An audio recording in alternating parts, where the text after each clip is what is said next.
छात्र तो इनोसेंट होते हैं और उनके हित के खिलाफ बार काउंसिल ऑफ इंडिया कोई कार्रवाई नहीं करेगा। इनोसेंट छात्रों के खिलाफ कहीं कोई एक्शन नहीं होना चाहिए, तो वो हमारा भी मानना है और इसमें कहीं कोई कंफ्यूजन नहीं है। जो पत्र आया वो गलती से आया और वो कभी इंप्लीमेंट हुआ ही नहीं था, ये कहना है बार काउंसिल ऑफ इंडिया के चेयरमैन मनन मिश्रा का। मनन मिश्रा इस वक्त चर्चा में इसलिए हैं क्योंकि एक बार काउंसिल ऑफ इंडिया की तरफ से एक लेटर जारी होता है जिसको लेकर विरोध शुरू हो जाता है और विरोध यहाँ तक होता है कि कॉकरोच जनता पार्टी भी मनन मिश्रा को अपने निशाने पर ले लेती है और यहाँ तक कहती है कि अगला इस्तीफा मनन मिश्रा का होना चाहिए। तो आखिरकार पूरा विवाद क्या है, सबसे पहले वो जान लेते हैं, उसके बाद अब मनन मिश्रा ने क्या सफाई दी है वो भी आपको बताते हैं। साथ ही इस वीडियो पर आपकी जो भी राय है उसे आप कमेंट बॉक्स में जरूर बताइएगा। दरअसल बार काउंसिल ऑफ इंडिया ने सभी राज्य बार काउंसिलों को निर्देश दिया कि अगले आदेश तक NALSAR university of law Hyderabad की 2026 बैच के किसी भी पास आउट छात्र का एनरोलमेंट ना किया जाए। ये निर्देश भारत के मुख्य न्यायाधीश CJI सूर्यकांत के खिलाफ नालसार के छात्रों द्वारा चलाए गए विरोध अभियान के मामले में जारी किया गया। दरअसल नालसार के छात्रों ने यूनिवर्सिटी के आगामी दीक्षांत समारोह में CJI सूर्यकांत को मुख्य अतिथि के तौर पर आमंत्रित नहीं किए जाने की मांग को लेकर एक अभियान शुरू किया था। छात्र अदालती सुनवाई के दौरान CJI की ओर से की गई कुछ टिप्पणियों को लेकर विरोध जता रहे हैं। बस यही वो मामला था जिससे मनन मिश्रा सवालों के घेरे में आ गए और उनका ये जो फैसला था इसने छात्रों के गुस्से को और ज्यादा भड़का दिया। दूसरी तरफ कॉकरोच जनता पार्टी ने भी इस मामले को उठाया, जिसके बाद बार काउंसिल ऑफ इंडिया को अपने फैसले से पीछे हटना पड़ा और तुरंत ही एक नया आदेश जारी किया गया कि छात्रों के खिलाफ कोई जांच नहीं होगी और वो जहां चाहें एनरोलमेंट करा सकते हैं।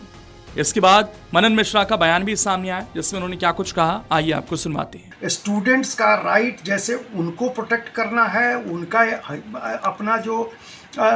अपना जो ऑब्जेक्टिव है कि स्टूडेंट्स के राइट्स को, प्रिविलेजेस को प्रोटेक्ट करना, सेम हमारा भी वो भी अपना इंटरेस्ट है। इसलिए कहीं इंटरेस्ट का कोई क्लैश नहीं है।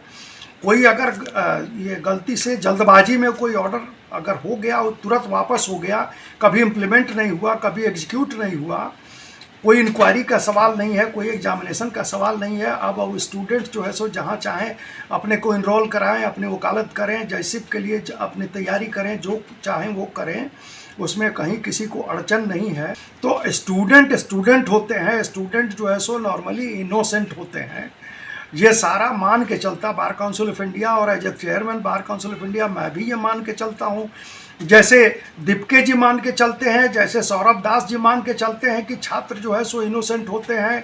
Cockroach Janata party bar council of India के अपने फैसले से पीछे हटने को अपनी जीत बता रही है। इसको लेकर सौरभ दास ने एक पोस्ट भी किया है। हालांकि सौरभ दास का एक पोस्ट भी वायरल हो रहा है जिसमें वो ये बता रहे हैं कि किस तरीके से कुछ बैठकों के लिए ही 14 करोड़ रुपए खर्च किए जा रहे हैं। हालांकि इस दावे पर मनन मिश्रा ने कहा कि ऐसी कोई बात नहीं है। ये तो मुझे नहीं पता है कि 14 करोड़ कहाँ खर्च हो गया। मीटिंग नहीं होता है, कुछ सेमिनार्स होते हैं, बार काउंसिल ऑफ इंडिया कोई टॉपिक्स पे सेमिनार वगैरह ऑर्गेनाइज करती है, लेकिन 14 करोड़ वाली बात वो ऐसा कुछ नहीं है। जो भी कंफ्यूजन है उसे दूर करने के लिए वो सौरभ दास और अभिजीत दीपके से मुलाकात करने के लिए भी तैयार हैं। बीजेपी के लीडर्स हैं, उनसे अब मैं बात करूंगा। उस बात करने से मैं नहीं कतराता हूँ, मैं बात करूंगा, जो बातें हैं उसको मैं एक्सप्लेन करूंगा।